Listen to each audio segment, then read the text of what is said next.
Welcome to the Look Good, Move Well podcast. We're rolling. Satya, before we start, I want to present this to you. Oh. This is from Megan and me, but mostly Megan. So she wanted you to have that, and we meant to bring it in yesterday, but it didn't make it. Wow, so I get to do a reveal live on camera? Yeah, a live reveal. Okay. If you're on YouTube, you can see me actually see what this is. Okay, it's soft. It's soft. I don't even know what it is. You don't even know what it is? I know what it is. Oh, this is perfect. This is perfection. Is that right? Yeah. Sweet. This is the perfect black crew neck, cozy fuzzy pullover sweatshirt. That is my color, my texture, my vibe. Well there you done. go. Well done, Megs. Thank you. I love it. I'm glad we could capture that. This company also, by the way, Perfect. I think it's called Perfect White Tea. I have been looking because I search for the perfect white tea, you know? There you go. I think that's going to be probably a lifelong quest of mine. There you go. All right. Well, today we're talking intensity. Yes. Okay. And Wait. Yes. the good, the bad, and the ugly intensity. And yeah, this is like there's a handful of your Satya's over there having a fight with her microphone. Oh, I see the issue. Okay, yeah, I just have to have it just so. Okay, go ahead. We've been having there's a number of things that I have probably said, and like, look, that we're coming up on. This is going to be our 9th year coming up in business. Is that right? Yeah. 9th year, because 2017 is when we incorporated. So Yeah. 17, 18, 19, 20, 21, 22, 23, 24, 25. We've done 9 years. We're entering into our 10th year. Holy moly. Can you believe that? Wow. So 10th year. So functional bodybuilding, almost 10 years old. But the way we started is not necessarily where we're at today. No. And, one of the first most important messages that I felt compelled to share was in and around the concept of intensity in training, and how it created a lot of success for me, and then how it also created a lot of obstacles for me at a different, suddenly a different stage of life, competitive years to post-competitive years. So I think it's time that we just elevate, update, and evolve our language around intensity. What is good intensity? What's bad intensity? Is there a difference? Yeah. And I think this is the perfect topic. I've been wanting to talk about it for a while. So thanks for bringing it to the table today, Satya. Yeah. I think it's a good one because I can see how our language around intensity has changed over the years, and I can see where there might be a point of confusion. Yeah. So I think this is a good opportunity to clear it up. Yeah. And I want to start off by talking about a post that I saw from a former guest on our podcast, Alec Blennis. Yeah. And basically yesterday he was like, to paraphrase, he was more acknowledging and having he was presenting an argument about the longevity community, or like how people are approaching longevity. And he talked about how like there's these particular influencers or these particular voices in the fitness world who say like, hey, at this age, like you shouldn't be, doing this, or you shouldn't do that. Or like, I'm in that season of life where some very famous, coach in his 60s said like, I'm at the beef jerky stage of life, so I can only do so much. And then in the same, post, he was sharing about these athletes that have performed incredible feats in their 60s, 70s, 80s, 90s. The one that he loves is the guy that ran the Dipsy race like 60 years in a row, from or in his 20s all the way up to 90. So like maybe 70 years of running the Dipsy race.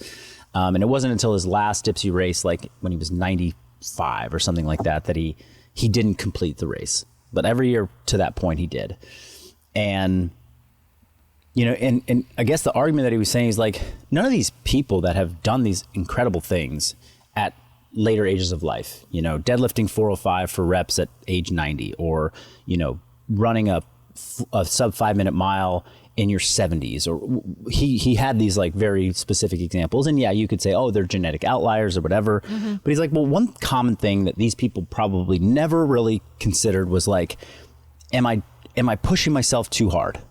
They just got up and went and did hard things. And they were chasing something that they knew was going to take really hard work, and they just did it. And they were motivated and driven by that.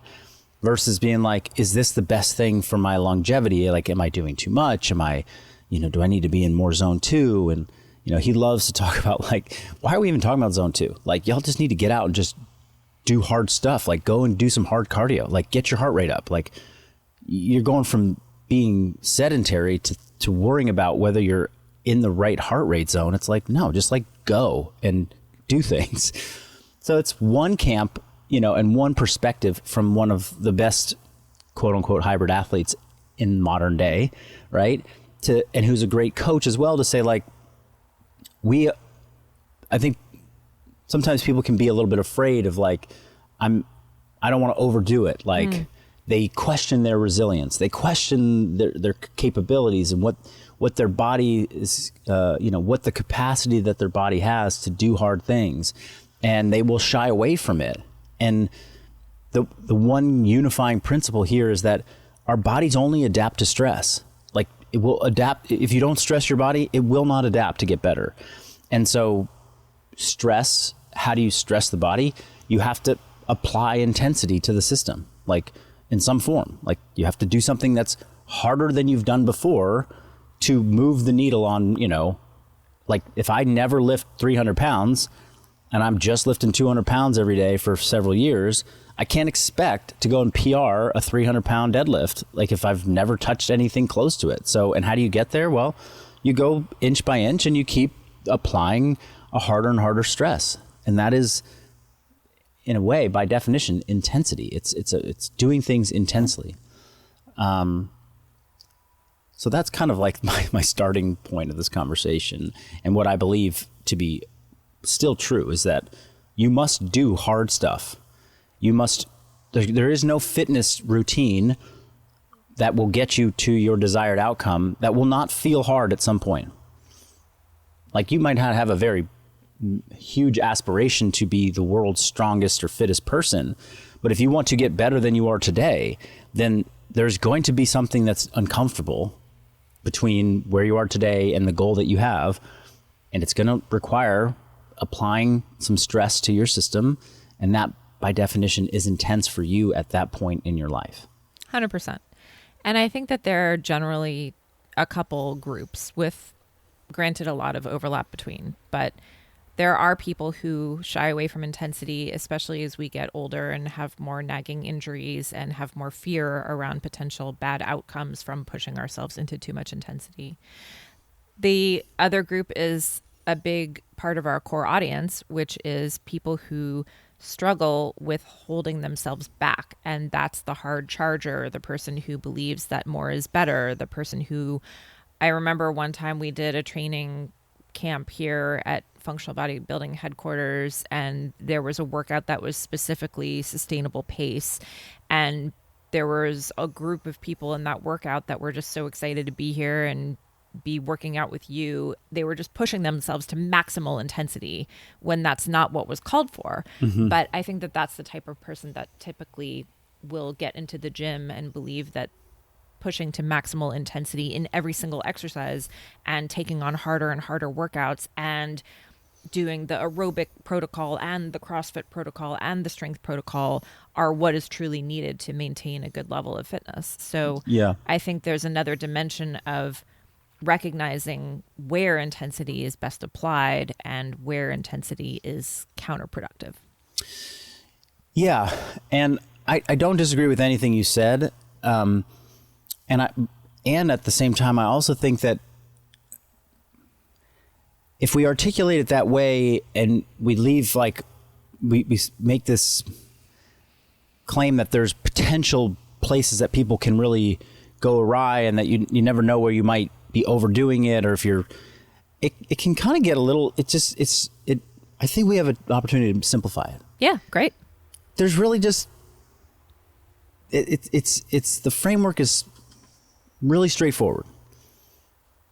Ride it as hard as you can until you start to sense that something's breaking. And that is your indicator that you're pushing more than your body's willing to, like, is capable of recovering from, and you dial it back. Like, that's it. And the problem arises when people are pushing it really hard, their body's breaking down, and they don't see where to pull back on. They're like, but I only know this way, and I'm going to keep doing this way, even when my body's telling me it's not working. Mm-hmm. That's where a lot of our core audience back in 2017 were sitting. Great. So then where do they know how to pull back?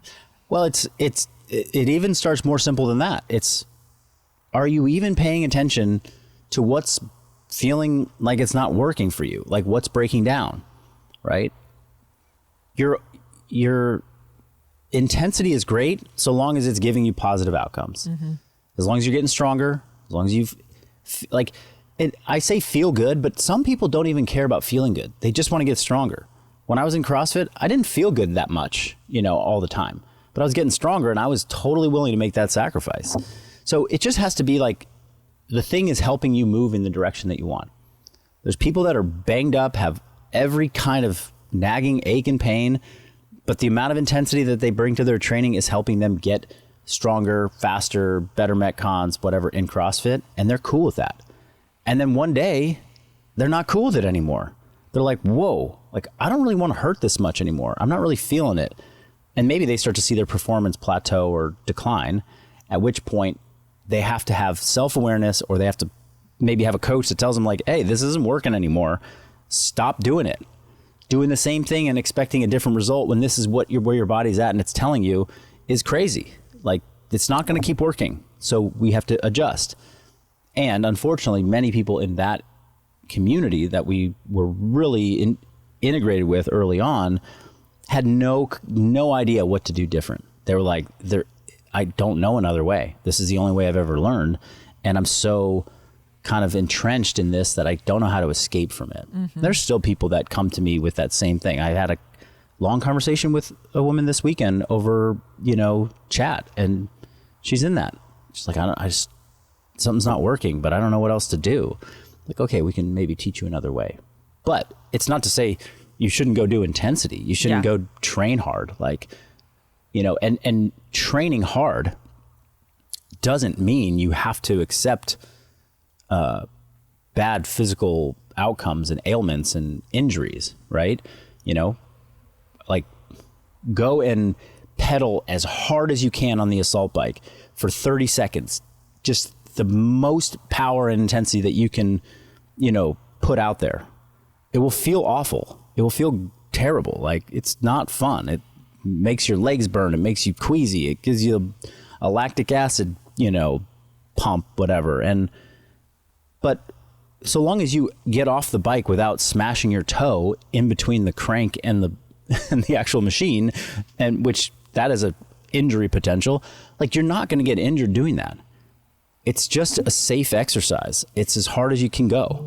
And then your job is to get off and recover long enough so the next time you get on the bike, you can go just as hard, or that you can give your body enough time to recover and adapt and get better power output and strength and whatnot from it.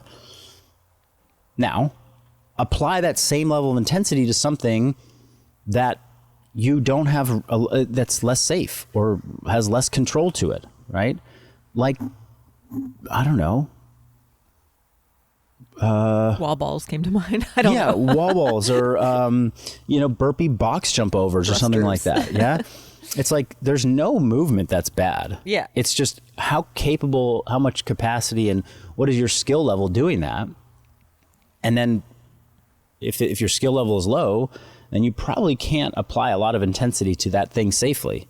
Just like somebody who has bad skill on a deadlift if they try and apply a ton of intensity and pick something really heavy up, but they don't really have any mind, muscle control, or body awareness, that could be problematic. But you can also deadlift very safely and really heavy if you have those things in place and not hurt yourself and actually build really great strength. So what maybe we saw for a lot of years was people applying a tremendous amount of intensity to movements, to combinations of movements that they hadn't gotten mastery of yet. And so when you have those two things in place, like, you're bound to get hurt, right? Take a 5th degree black belt in jiu-jitsu and put them up against somebody who's never done it and you say, okay, go. Well, the person who's got no experience is going to break a limb, right? Whereas if you put 2 5th degree black belts in the same, sparring thing and they're rolling around on the ground and doing jiu-jitsu, like, they're both going to work really hard. It's going to be intense. It's going to be, full on contact. And then they're likely, more often than not, they're going to be fine. They know how to handle that level of intensity at that level of skill because they both have it. And that's, again, just where I see, like, early messaging was for functional bodybuilding was like, hey, y'all, like, intensity applied in this environment where you're not recovering, you're not giving your body enough time to handle how you're stressing it. That's why each week and each month and each year that goes by, you feel worse and worse and worse, rather than the early days when you felt better and better and better every year. Now you're in this back half of your, and you reached a threshold where you're not taking enough time to eat properly. You're not sleeping optimally. Your career and the life that you have outside of the gym takes up too much of your physical, emotional, mental bandwidth for you to recover from those things that you're doing in the gym that have just gotten harder and harder and harder as you've gotten stronger and more fit. And now you're just trying to do more of it because you stopped seeing results. And so you added more instead of recognizing, like, this path is not working for me anymore. So we were teaching a new path. And now it's like we get people oftentimes that are training and they're just not training hard enough. It's just like, oh, well, you have a different problem. You're not overdoing intensity. You're just not doing enough intensity. So let me show you a great way to apply intensity. And then every day I have to remind you, like, go harder, push yourself more. Let's keep going until something starts to break. And then we back off and we find the sweet spot that allows you to feel good, recover, and still see progress and not be stuck because you're still in the camp of the person that's just not training hard enough or not stressing their body enough to see progress. So when I picture myself or other people who train here approaching intensity in their actual workouts, I think there are a couple obstacles that come up.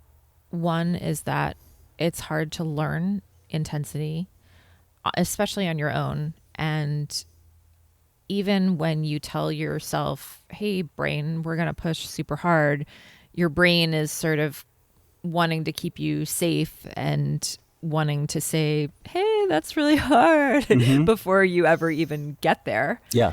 And two is sometimes it's hard to know until a day or two after, oh, I pushed that movement a little too much than what my body was really ready for. Yeah. In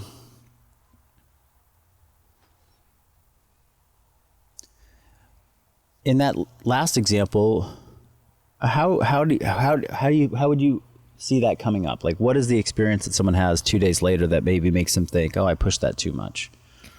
Well, I've had that experience when I go super heavy on a Romanian deadlift, for example. I'm capable of doing a pretty heavy Romanian deadlift. But if I do, then I start to notice that my low back flares up a day or two after. Yeah. And so when that happens, how does that inform the next time you're going to come in and do them? It makes me afraid to go that heavy because then I just think, oh, well, if I just push this as hard as I could, as I would push intensity as hard as I can and everything, then am I going to suffer a downstream consequence? And and the feeling of like let's say 2 days later, you're sore in your low back or you're feeling like a level of soreness that is beyond what feels, is it beyond what feels comfortable, or is it getting in the way of doing other things? Then it gets in the way of other things. So then I might go to do my cleans or my snatches and feel like, ooh, I don't feel safe doing a dynamic movement where I have to get into a low squat position today because my low back feels like it's dicey. Mm-hmm. Yeah, I'm just trying to I'm trying to think how I would coach you through this. It's like, okay, so you had this experience, you got this signal. It was like, hey, I went really hard on my RDLs the other day. Now my back is pretty sore. It's actually totally smoked. It's cooked. Like, I don't even feel like I can do my power cleans today, and it's 48 hours later. So, you labeled it as now a fear that you have to come back to that exercise.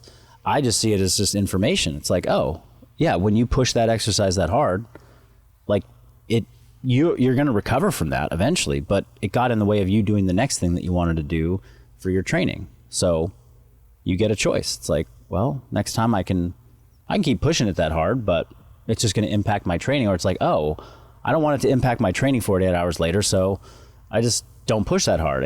It could be a situation where it's like, well, I'm not afraid of it. I just know that I have a limit, and this is my limit, and you level up your understanding of what your limit is, right? Yeah. Yeah. It's not a fear of the movement itself. It's just more, like learning that's not one that I can go to maximal intensity on every time. Yeah. Which could be like a really positive thing, or it could be seen as like a fear. For some people, it is. It's like, oh my gosh, like maybe the fear is like, oh, I don't trust myself to know when to pull back, which is that is a fear I've experienced, a lot of people experience, and I would say that happens far less often than people not pushing themselves enough. It's like you don't push yourself enough 99 times out of 100, and then there's the one time that you do, and you're like, oh man, like now I'm afraid to do that thing. And that is, again, where having like coaching or somebody there to support you, or being in a group environment, can help you recalibrate. And I also think like, a lot of those fears they're real for people, and they're also being informed by like a culture of people saying that like you're really fragile, like you're going to break if you just do too much, or if you do the wrong thing, or like you shouldn't do that because you're going to hurt yourself. And so it is really hard to navigate with a lot of people.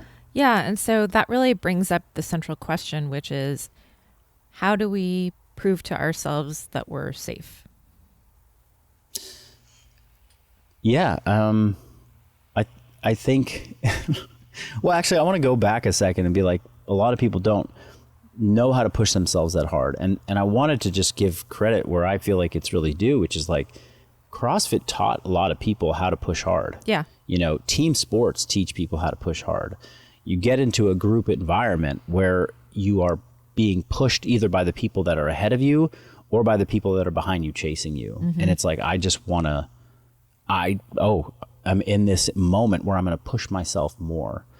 And for periods of time in people's lives, and that could be a very long time, it could be a very short-lived time, that is like so valuable to be in a group, like this group environment that pushes you to extract something out of yourself that you would have never otherwise extracted, a level of effort. So sometimes it's about being in a group. Sometimes just the workouts themselves help people to discover a level of intensity that they didn't think they ever had. And so that is also a really great tool. And that's one of the reasons why, like, for many years, like writing certain types of workouts and like the program design part of functional bodybuilding I was so passionate about it, because I was like, I can show you how we can make you have a very intense session. And when people did them, it's like, okay, a workout sneaks up on them. They're like, oh my gosh, I didn't know I could do that. That really helps elevate people's, ability.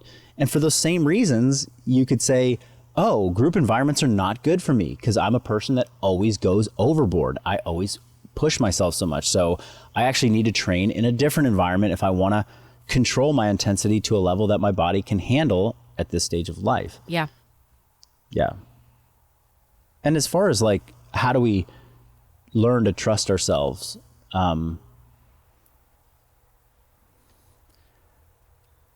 I think the only way you can really trust yourself, there's no way to like get to that. Like, I wish there was a way. I wish there was a way to be like, I can figure out how to extract the most intensity out of myself and fully trust that I know what I'm doing without ever having something go wrong or some setback or learning it the hard way.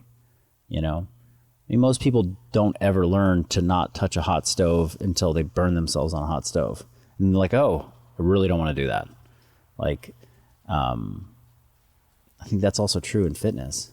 I think that if you're really like wanting to adopt like and get the benefits out of what high intensity training can do for you, then you end up having to flirt that line a little bit, at least a few times.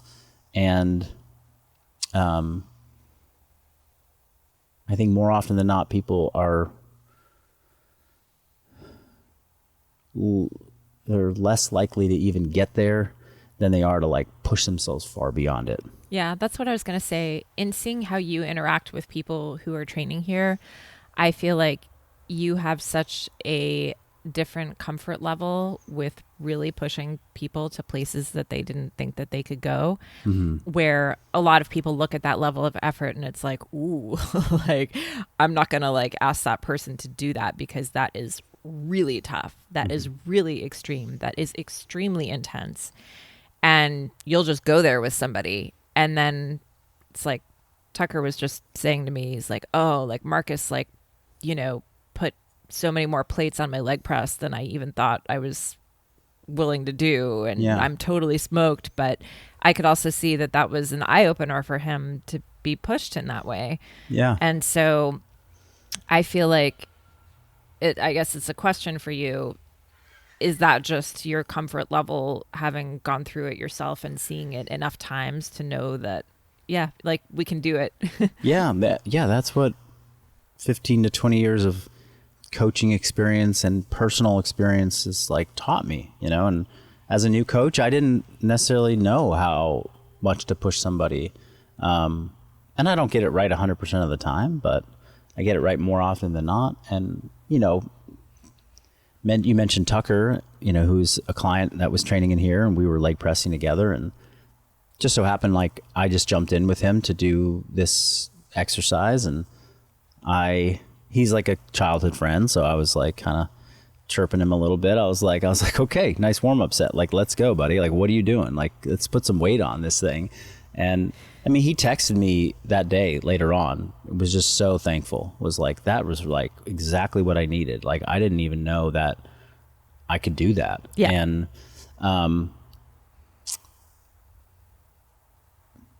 I think it also comes from just like, the other thing I have to acknowledge is that being in the CrossFit community,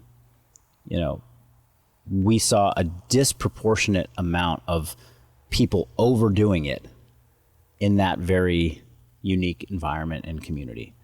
It was like a magnet for people who wanted to just do more and more and push themselves in insane ways. In the bigger picture of fitness, like, it's a rarity to find people that do that. Yeah. And so having been out of that for now coming up on our 10th year and starting to see clients from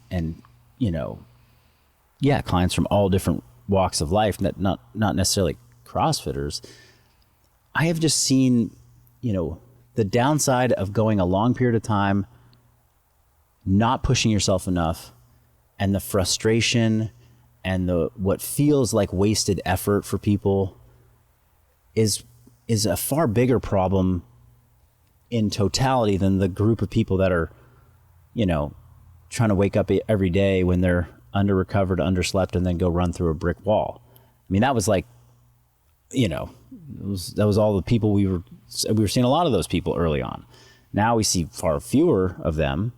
We see people who are like frustrated because they're not getting results and like, hey, I'm working hard, I'm doing all these things. And, I want to be respectful in how I approach that conversation. But part of me is like, no, you're not working hard.